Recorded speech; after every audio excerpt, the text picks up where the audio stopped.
Bore da, prynhawn da, neu noswaith da. We started with Beethoven, didn't we?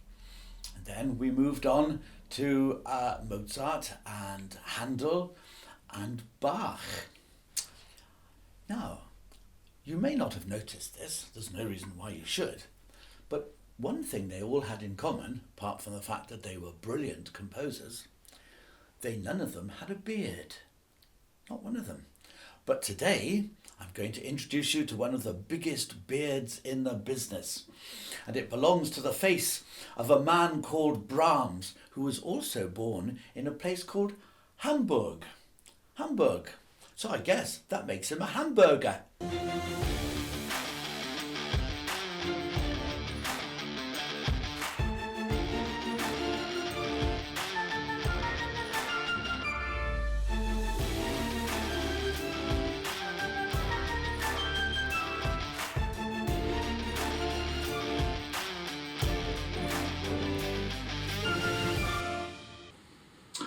Yes, Johannes Brahms from Hamburg, although he did spend most of his time in Vienna.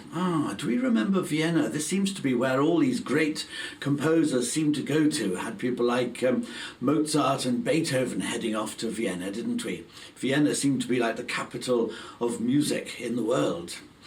And have you noticed how many of these names start with a B? We had Bach, Beethoven, and now we've got Brahms. So, what's great about Brahms, apart from his very big beard? Well, he wrote some very, very beautiful music. And I'm just going to play two pieces to you. One is called Lullaby, and the other one isn't.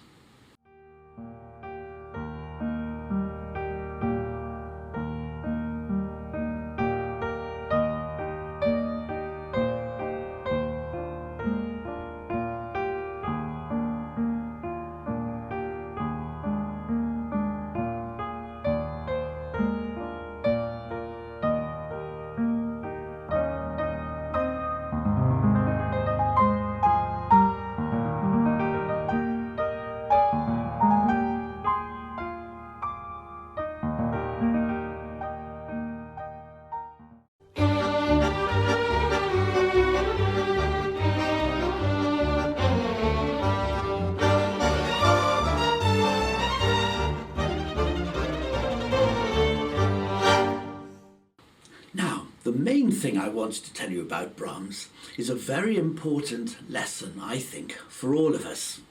And it is this.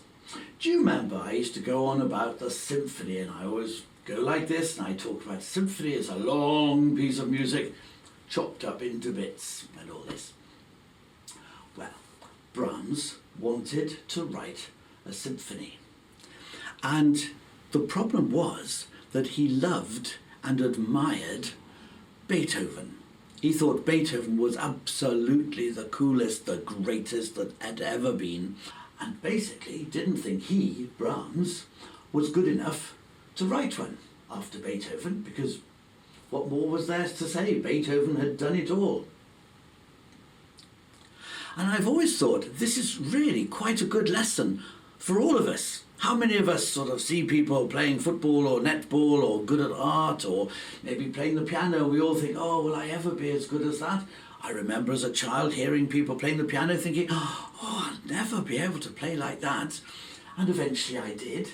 So Brahms took years and years and years to write his first symphony. And thank goodness he did as well, because this symphony is one of my favourite starts to any symphony. We all remember the Beethoven one that goes da-da-da-dum, and this one isn't as famous, but I think it's even more exciting because it just keeps going, and there's this drum going dum, dum, dum, all the way through it until it calms down for a bit.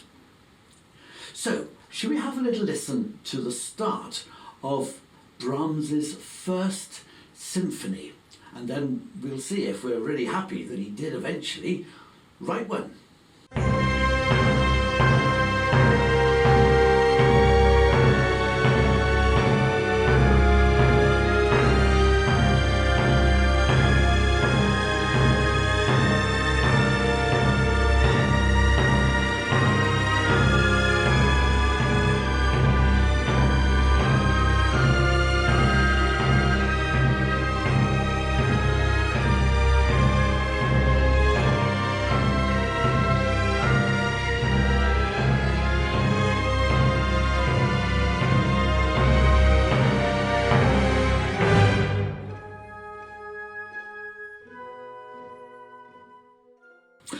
Yeah, what do we make of that? It was exciting, wasn't it? Aren't you glad he wrote it?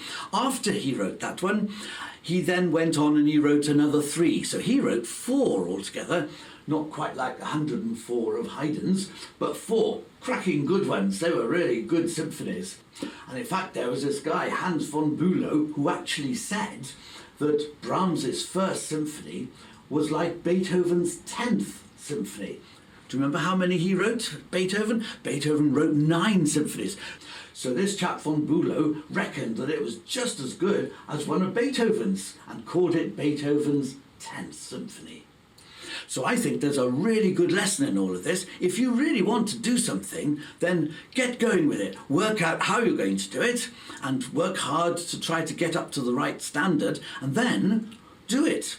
Because Brahms, by the time he wrote his first symphony, he was making up lots of lovely music. He was well known. But he had never written a symphony because he didn't think he was good enough. So, how wrong he was. Should we listen to the start of that symphony one more time?